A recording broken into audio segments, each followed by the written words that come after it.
Summer 1935. 8:47 p.m. Alhambra Bar and Theater, 126th Street and 7th Avenue, the heart of Harlem. Bumpy Johnson was on a date with one of the most powerful women in New York media, Helen Lawrenson, senior editor at Vanity Fair. White, sophisticated, fearless. The kind of woman who didn't care what society thought about her relationship with a black gangster. They were seated at a prime table. Bumpy, as always, had his back to the wall, eyes on the door. Old habits from a life where relaxing got you killed. The Alhambra was packed that night. Jazz music from the stage. Well-dressed couples enjoying dinner and show. The kind of place where Harlem's elite came to see and be seen. Bumpy was saying something that made Helen laugh when his eyes shifted. Scanned the room, and locked onto a face he recognized. Ulysses Rollins, sitting 3 tables away. Big, white, dangerous. Dutch Schultz's enforcer. The man who'd been making noise about taking Bumpy out. About showing Harlem who really ran things. Their eyes met across the restaurant. Rollins smiled. That smile that said, "I know where you are. I know you're on a date. I know you're not expecting trouble." What happened next took 17 seconds. Bumpy stood up, calmly, like he was excusing himself to use the restroom. Walked toward Rollins' table. His hand disappeared inside his jacket. And then there was a knife. Nobody saw where it came from. 1 second, Bumpy's hands were empty. The next, 5 inches of steel were cutting through the air. Rollins barely had time to stand before Bumpy was on him. They crashed to the floor. The restaurant erupted in screams. Tables knocked over. Glasses shattered. Women shrieking.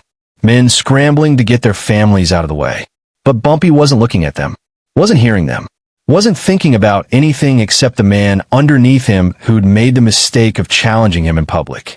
By the time restaurant staff pulled themselves together, by the time anyone thought to call the police, Bumpy had cut Ulysses Rollins 36 separate times.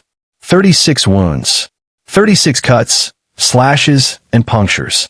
On the floor of the Alhambra Bar and Theater. In front of New York's elite. And here's what made it legendary. Not one of those 36 wounds was fatal. Not one. Because Bumpy Johnson didn't want Ulysses Rollins dead. He wanted him marked. He wanted everyone in that restaurant. Every gangster, every hustler, every policy banker, every person who thought they knew who ran Harlem. To see what happened when you challenged the wrong man. And then, while Rollins lay bleeding on the restaurant floor, while the crowd stood frozen in horror, while his date Helen Lawrenson watched from their table, Bumpy Johnson stood up, straightened his tie, stepped over Rollins' body, walked back to his table, picked up a menu, and said 5 words that made the entire restaurant go absolutely silent. 5 words that turned a brutal restaurant fight into Harlem legend and established a principle that would define Bumpy Johnson's entire career. Violence isn't just about hurting someone. It's about sending a message so clear, so unforgettable, that nobody ever makes the same mistake again. But to understand those 5 words, to understand why they became more famous than the fight itself, you need to understand who these 2 men were, what they represented, and why the summer of 1935 was the moment Harlem learned there could only be one Bumpy. To understand why Bumpy Johnson stabbed a man 36 times in a crowded Harlem restaurant, you need to understand what Harlem was in 1935. The Great Depression was still crushing Black America. Black families who'd migrated north during the Harlem Renaissance, who'd come from the South seeking freedom, opportunity, dignity, found themselves broke, desperate, and fighting for survival. The factory jobs that had drawn them north had disappeared. The restaurants and clubs that had employed thousands had shut their doors. The construction projects had stopped. Families who'd been making steady money in 1929 were homeless by 1935. People who'd saved for years watched their banks collapse and their savings vanish. Children went to bed hungry. Rent went unpaid. Eviction notices piled up like autumn leaves. When you're desperate, when you're watching your children go hungry, when you're 2 weeks from being thrown out on the street, you gamble. Because a nickel bet is cheaper than giving up hope. And when you gamble in Harlem, you play the numbers. The numbers racket was Harlem's lifeline, its economic heartbeat, its daily dose of hope. It worked like this. You picked a 3-digit number.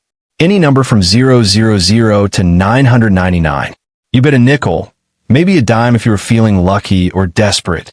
If your number hit, if it matched the last 3 digits of a day's stock exchange closing totals or the racetrack payouts, you won $30. Sometimes 40, sometimes 50, depending on the operator.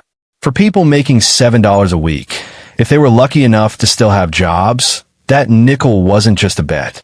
It was hope wrapped in a ticket. It was rent money. It was food for your kids. It was the doctor's fee when your daughter got sick. It was the difference between making it through the month and getting evicted. Hope is the most valuable currency in the world.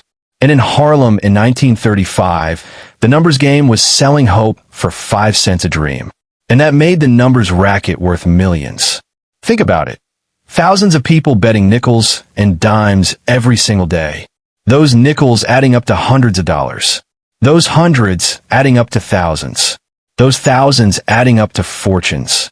The people running the numbers, the policy bankers, the operators, the bosses, they were making more money than doctors, lawyers, businessmen. They were the new black elite, the new power structure. And into that power structure had walked 2 forces that would change everything. By 1935, Bumpy Johnson was 30 years old and already a legend on Harlem streets.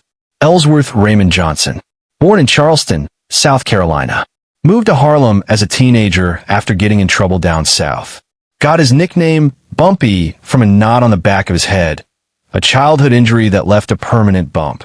But that nickname, that simple street name, would become synonymous with power in Harlem.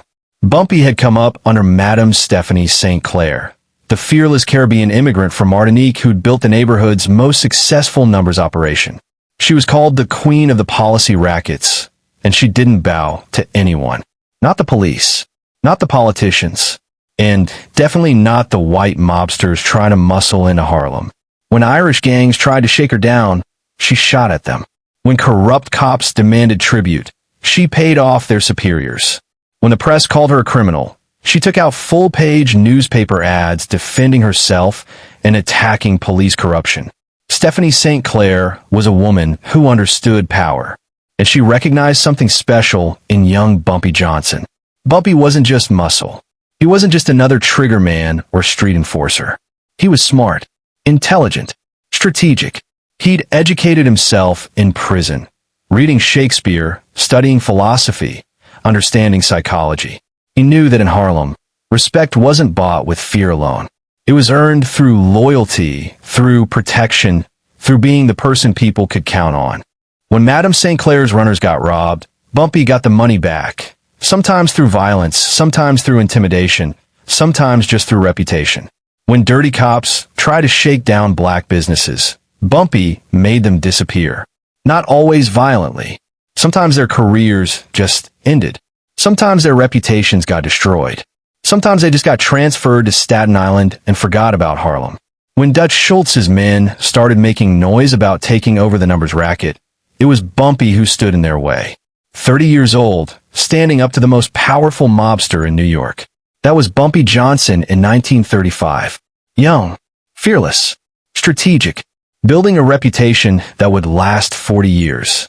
But Bumpy had a problem. His name was Ulysses Rollins. And Rollins was Dutch Schultz's new enforcer, a henchman brought in from Chicago specifically to handle the Bumpy Johnson problem. The rivalry between Bumpy and Rollins had been building for months. It wasn't personal at first. It was business, territory, 2 enforcers from opposing forces whose paths kept crossing until collision became inevitable. And on that summer night in 1935 at the Alhambra Bar and Theater, that collision finally happened. Ulysses Rollins had earned his reputation through pure, brutal muscle. He was a white enforcer who'd made his name in Chicago's mob wars. 6'2" in an era when the average man was 5'8", 240 pounds when most men weighed 160. His hands were the size of dinner plates. His arms were as thick as most men's legs. Dutch Schultz had brought him to New York for one specific purpose: break Harlem. By 1935, Dutch was desperate. His bootlegging empire was crumbling with the end of Prohibition. He needed the numbers racket, needed it badly. And Madame St. Clair, with Bumpy Johnson as her enforcer, kept refusing to bend. So Dutch brought in Rollins, a man with a reputation for extreme violence, A man who believed fear was the only currency that mattered. A man who'd put dozens of people in the hospital and several in the ground. Rollins' approach was simple: intimidate, threaten, hurt anyone who resisted. Make examples that were so brutal, so public, so terrifying that everyone else would fall in line. It had worked in Chicago. It had worked in Detroit. It had worked everywhere Rollins had been sent. But Rollins had never met anyone like Bumpy Johnson. The tension between Bumpy and Rollins had been escalating for months. It started with territory disputes. Rollins collecting from numbers runners who worked for St. Clair's operation. Bumpy collecting from people who'd started paying Dutch. Crossed wires. Overlapping territories. Then it got personal. Rollins started telling people that Bumpy was soft. That he was just a kid playing at being a gangster. That when it came down to it, Rollins would break him in half. Word got back to Bumpy, as it always does in tight-knit neighborhoods. And Bumpy, who understood the importance of reputation, knew he couldn't let it stand. People in Harlem started talking about it in bars and barbershops, in policy banks, and on street corners. You hear about Bumpy and Rollins? They're gonna have to settle it. Who you got? Rollins is bigger, stronger. But Bumpy's smarter, faster. Rollins fights like a bull. Bumpy fights like a snake. My money's on size. Can't beat physics. My money's on intelligence. Can't beat strategy. Some people placed actual bets. Others just watched and waited, knowing that this confrontation was inevitable. Because when two enforcers from rival operations keep disrespecting each other, keep crossing paths, keep building tension, eventually something has to give. One would have to establish dominance. One would have to back down. One would have to prove they were the superior force in Harlem. Everyone knew the confrontation was coming. The only questions were when and where. Would it be in an alley? In a club? On a busy street? Would Rollins use his size and strength to overpower Johnson? Would Johnson use his intelligence and strategy to outthink Rollins? Would it be a fist fight? A knife fight? A shootout? The speculation was endless. The anticipation was building. And then, on a summer night in 1935, Ulysses Rollins made a fatal mistake. He walked into the Alhambra Bar and Theater, the same restaurant where Bumpy Johnson was having dinner with his date. Some say Rollins knew Bumpy was there, that he'd come deliberately, that he wanted to intimidate Bumpy in front of his white girlfriend. Show him up, make him look weak in front of New York's elite. Others say it was coincidence, that Rollins just happened to be at the Alhambra that night. That fate put these two men in the same room at the same time. But it doesn't matter which version is true, because the moment Bumpy saw Rollins, he knew exactly what he was going to do. He was going to end this. Decisively. Publicly. Permanently. He was going to make sure nobody ever wondered again who ran Harlem. Summer, 1935. Tuesday evening, 8:47 p.m. The Alhambra Bar and Theater on 126th Street and 7th Avenue was one of Harlem's premier establishments. Not a dive. Not a speakeasy. A real venue. Theater shows. Jazz performances. Fine dining. This was where Harlem's elite came to see and be seen. Where white New Yorkers came uptown for the authentic Harlem experience. Bumpy Johnson was at his usual table, always with his back to the wall, always with a clear view of every entrance and exit. Old habits from a life where relaxing got you killed. He was on a date with Helen Lawrenson, senior editor and film critic at Vanity Fair. White, sophisticated, beautiful. A woman who wrote about culture and society for one of America's most influential magazines. Their relationship was scandalous by 1935 standards. A white woman from elite media circles dating a black gangster from Harlem. But Helen didn't care about scandal. She was drawn to power, to danger, to people who lived outside society's rules. And Bumpy Johnson was definitely that. They were having dinner. The restaurant was packed. Jazz quartet on stage. Well-dressed couples at every table. Waiters moving efficiently between tables. The clink of silverware on fine china. Conversation and laughter filling the air. Bumpy was telling Helen a story, something that made her laugh, that made her lean forward, that made her eyes light up when his gaze shifted. Not obviously, not suddenly, just a subtle change that Helen, if she'd been paying attention, might have noticed. His eyes had locked onto something across the room. Someone, Ulysses Rollins, sitting 3 tables away with 2 other white men. Dutch Schultz's crew, eating, drinking, laughing, and looking directly at Bumpy. Their eyes met, held, a silent conversation happening across 30 feet of restaurant floor. Rollins smiled, that smile that said, "I know where you are. I know you're on a date with a white woman. I know you're trying to look civilized. But we both know what you really are." Bumpy's expression didn't change. Didn't show anger or fear or surprise. Just that flat, emotionless look that people who knew him had learned to fear. Because that look meant Bumpy had made a decision. And when Bumpy made a decision, people got hurt. He set down his fork, carefully, deliberately, looked at Helen. "Excuse me for a moment," he said quietly. His voice calm, polite, like he was excusing himself to use the restroom. "Bumpy," Helen started, recognizing something in his tone, but he was already standing, already moving, walking toward Rollins' table. Not hurrying, not running, just walking, confident, unhurried, like a man who knew exactly what he was about to do. The restaurant didn't go quiet. Not yet. Most people didn't notice. They were too busy with their own dinners, their own conversations, their own nights out. But some people noticed. The people who knew Bumpy. The people who recognized that walk, that posture, that expression, and they started moving, getting up from their tables, backing away, creating space, because they knew what was coming. Bumpy reached Rollins' table. Rollins looked up, still smiling. Well, if it isn't Bumpy Johnson, out on a date with." He never finished the sentence. Bumpy's hand moved inside his jacket, came out with a knife, a folding blade with a bone handle, the kind that opens so smoothly you barely see it happen.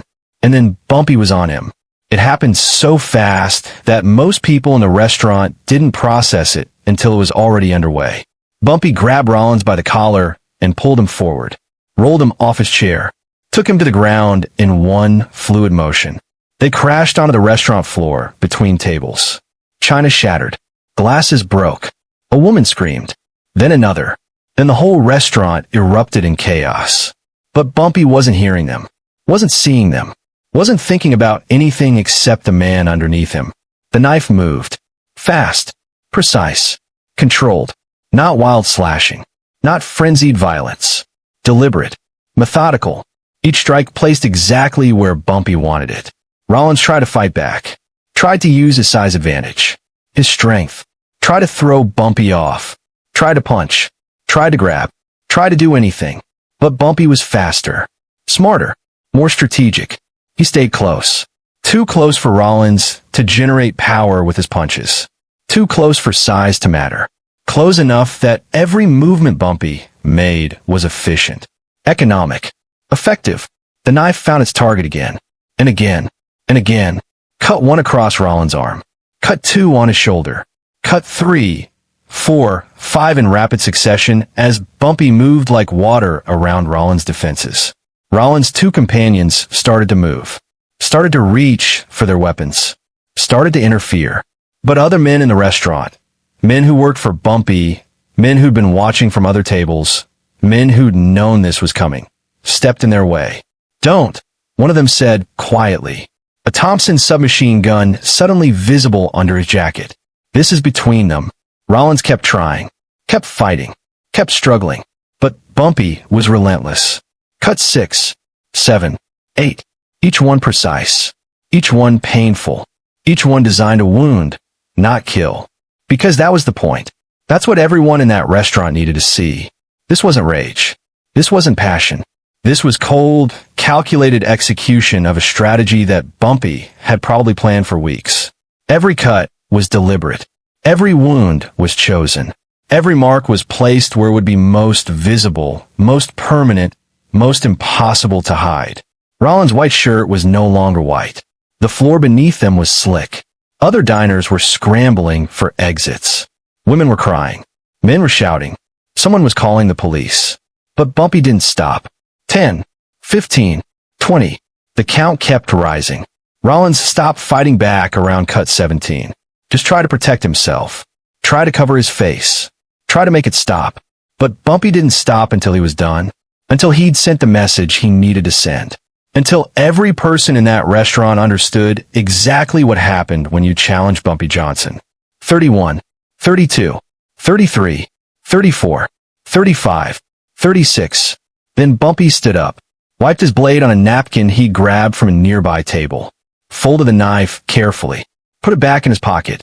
Ulysses Rollins lay on the floor, conscious, aware, in pain. 36 separate wounds covering his body from head to chest to arms to shoulders. But alive, very deliberately alive, because Bumpy Johnson didn't want him dead. He wanted him to carry these scars. He wanted everyone who saw Rollins to remember this moment. The restaurant was silent now, except for Rollins' ragged breathing and someone sobbing in the corner. Bumpy Johnson stood over Ulysses Rollins, straightened his tie, adjusted his jacket, checked his sleeves to make sure there was no visible disarray. The entire restaurant watched, frozen, nobody moving, nobody speaking, nobody quite believing what they'd just witnessed. And then Bumpy did something that made the moment legendary. He stepped over Rollins' body, calmly, like he was stepping over a puddle on the sidewalk. Like this was the most natural thing in the world. Walked back to his table where Helen Lawrenson sat, her face pale, her hand covering her mouth. Sat down in his chair, picked up the menu that lay on the table, looked at it for a moment, and then spoke. His voice calm, casual, like absolutely nothing unusual had just happened. "You know what?" he said, just loud enough for nearby tables to hear. "After all that, I suddenly have a taste for spaghetti and meatballs." The restaurant went absolutely dead silent. Nobody moved. Nobody breathed. Nobody made a sound. 4 or 5 seconds, 10 seconds, 15 seconds. The only sound was someone's watch ticking and Rollins' labored breathing from the floor. Because everyone understood what Bumpy was really saying. He just cut a man 36 times. 36 wounds inflicted in less than 2 minutes. On the floor of one of Harlem's finest establishments. In front of dozens of witnesses. And now he was ordering dinner.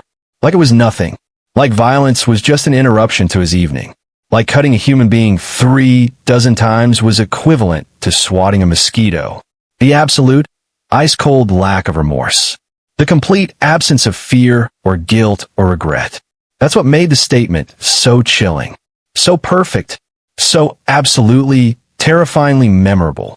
Helen stared at him. This man she thought she knew.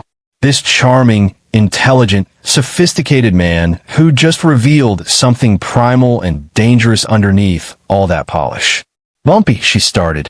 "The spaghetti here is excellent," he continued, as if she hadn't spoken. "The sauce is authentic.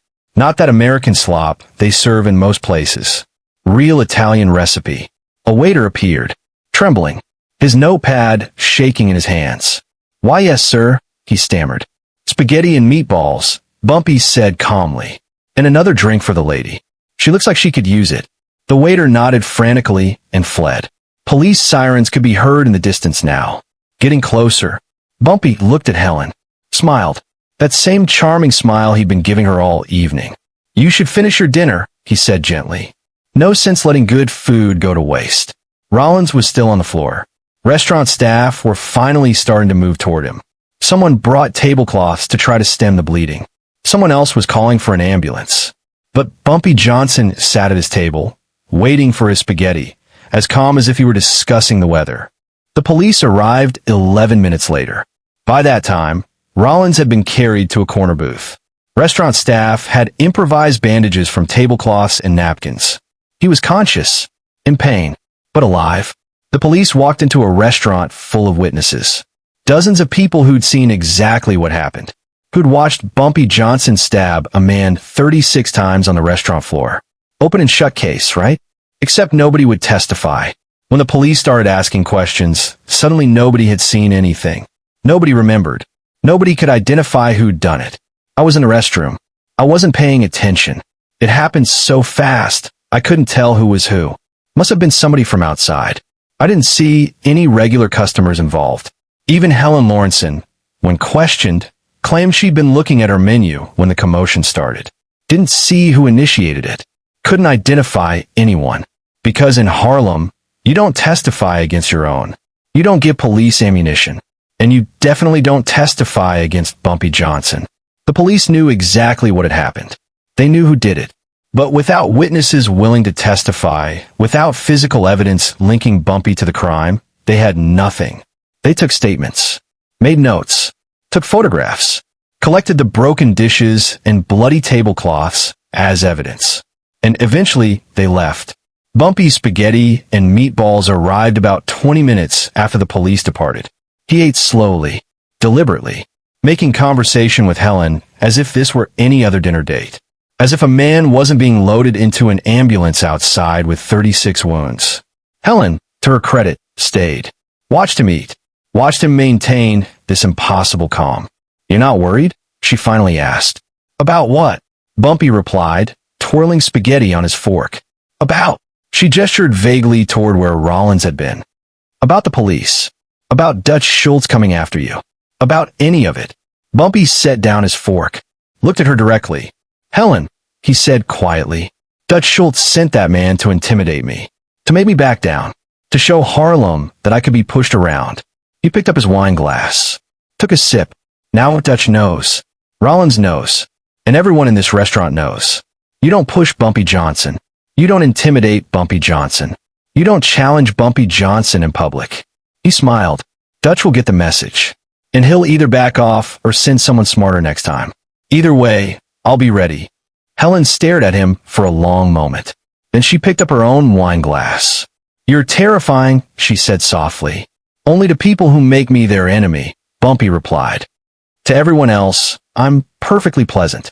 And he went back to his spaghetti. Within an hour, word had spread through Harlem. Within 6 hours, it had reached every neighborhood in New York. Within 24 hours, it was being discussed in mob meetings in Chicago, Detroit, Philadelphia. Bumpy Johnson had stabbed Ulysses Rollins 36 times. In a crowded restaurant. In front of dozens of witnesses. And then calmly ordered spaghetti and meatballs. The story became instant legend. Not just because of the violence. Violence was common in gangster circles. Men got shot, stabbed, beaten every day. But the spaghetti line. That casual, almost offhand comment. That complete absence of guilt or fear or concern. That's what made it legendary. After all that, I suddenly have a taste for spaghetti and meatballs. People repeated it in bars and barbershops, on street corners and in policy banks, in fancy restaurants and illegal gambling houses. That line became Bumpy's calling card, his signature, the moment that defined him. When Dutch Schultz heard about it, he reportedly went silent for several minutes. Then he told his men, "Nobody goes after Johnson again without my direct order." And I'm not giving that order, because Dutch understood what everyone else understood. You don't come at Bumpy Johnson unless you're willing to end up like Rollins. And even then, you might not succeed. Ulysses Rollins spent 2 months in Harlem Hospital. The doctors stitched him up. 36 separate wounds meant hundreds of stitches. His body looked like a road map of violence, scars crisscrossing his chest, his arms, his shoulders. When he was finally released, he left New York. Some say he went to California. Others say he went back to Chicago. Some claim he went all the way to Europe. But wherever he went, he never came back to Harlem. Never set foot in New York again. Spent the rest of his life carrying 36 scars and the knowledge that he'd challenged the wrong man. The Alhambra Bar and Theater became famous not for its shows, but for being the place where Bumpy made his legendary statement. For years afterward, tourists would come to sit at the table where it happened. Gangsters would request that table as a sign of respect. Eventually, the Alhambra closed, but the story never died. The story of how Bumpy Johnson cut a man 36 times and then ordered spaghetti. How he turned violence into theater. How he sent a message so clear, so unforgettable, that nobody ever questioned who ran Harlem again.